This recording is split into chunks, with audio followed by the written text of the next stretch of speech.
On the road again, visiting the British Museum. Here's our young statues have come to life. The dancing nereids from classical Greece as we enter the Elgin marbles. And then upstairs to have a look at the Egyptian mummy collection and other artifacts from ancient Egypt. They have an astounding display that's recently been renovated, so it's looking very clean and clear, beautifully displayed. You can see the actual mummies themselves. There are bodies inside each of these mummy wrappings. Other exhibits upstairs cover the ancient Celts and the Romans. The Romans were an occupying power. The Romans controlled England for 400 years, but they were never integrated with the British. It's good to sit down and rest now and then when you're visiting a museum, especially when it's on your first day in Europe. The Great Hall has been transformed into a marvelous interior piazza.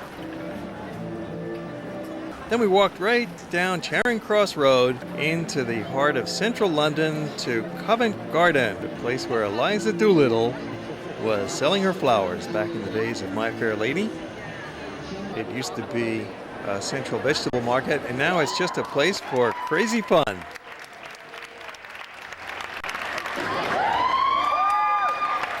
Covent Garden is a center of entertainment of all types.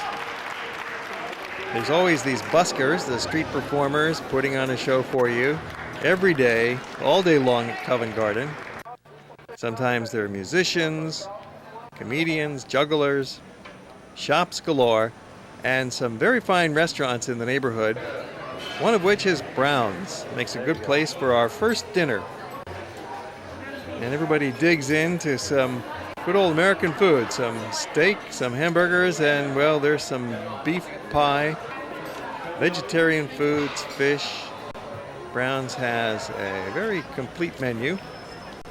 And it's right in the middle of the action in central London, just between Covent Garden and Leicester Square that we're walking through now. That's another busy spot. And into Piccadilly Circus for a little street entertainment.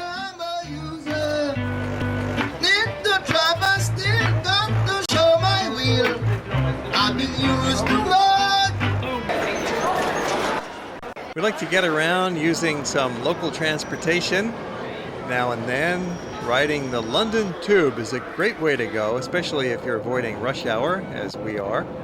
It's not crowded, it's quick and easy, not terribly expensive, and it's just a nice, authentic experience for the students from Hawaii to get around in like a local. Back to our hotel, the White House Hotel, comfortable spot up by Regent's Park.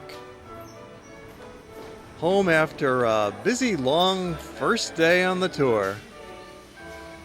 Ready to slumber and get up the next morning and begin again.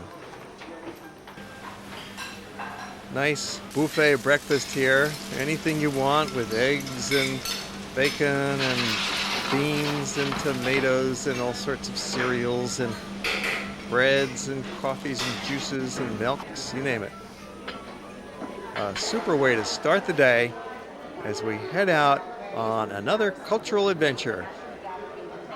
Our guide's going to be taking us to see more sights of the city. We're continuing once again by tube.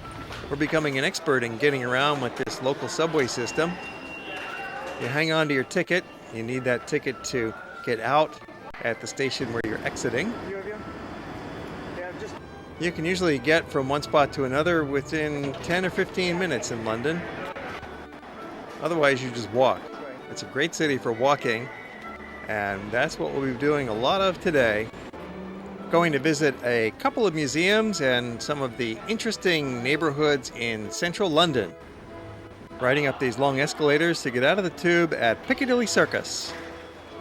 So we're standing right more or less in the middle of the heart of London. Nice parks, even in the center. We have many squares around London called the Pea Gardens. So each and every person living around, for instance, St. James Square would be would then pay towards maintenance and upkeep of these gardens, and each one would then be given a key. All of this area, actually called St. James, and it takes its name from the church that you see, St. James of Piccadilly. And this area dating back to the 17th and the 18th century. This street that you see over here has got mainly items for gentlemen. So a lot of things are made to measure, like hats and suits and shirts and ties and shoes. And so this is one of our very pretty little streets called Jermyn Street. This is called Jermyn Street. This is called the Athenaeum Club, named after the goddess Athena, who of course is the goddess of Athens. And if you look above, you can see part of the frieze that you saw yesterday around the outer marbles. And this particular club over here is mainly used by a lot of the bishops, the archbishops, the lords. So this would be their private club. They have the facilities of a hotel, they have dining rooms, and this is where a lot of people entertain as well. If you look on that side over there, you can see the Crimea War Memorial. That was a battle that was fought in the 19th century. We drove by Trafalgar Square yesterday, and now we're back on foot to have a much closer look at the neighborhood and get our photos. Beautiful setting with the National Gallery over on the left side. And we're going to be paying a visit inside the National Gallery for the next couple of hours with our tour, our art tour of Europe, with the students from Punaho School. This is one of the greatest art museums in the world. It has got many, many masterpieces inside and a consistently high quality in the collection. Here's a sample of some of the important artists. Paintings by Van Eyck, Caravaggio, Constable, Holbein, Monet, Rembrandt, Renoir, Titian, Van Gogh, Vermeer, and the list, of course, goes on and on. You can see most of the collection in half a day. The museum is a perfect size. Well, one of the great activities you want to do when you're visiting London is ride on the double-decker bus. And we sure had fun up here. You have a nice view from the top. This is how the Londoners get around town, either by tube or by bus. Hardly any Londoners have their own private cars that would use to get to work. That's most unusual.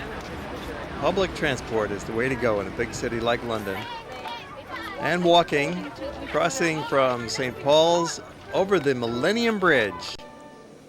This new structure is a vital link between the city and the rapidly developing cultural activities on the South Bank. The Tate Modern is a fabulous museum of modern art that we visited with our local guide, and then we bid adieu.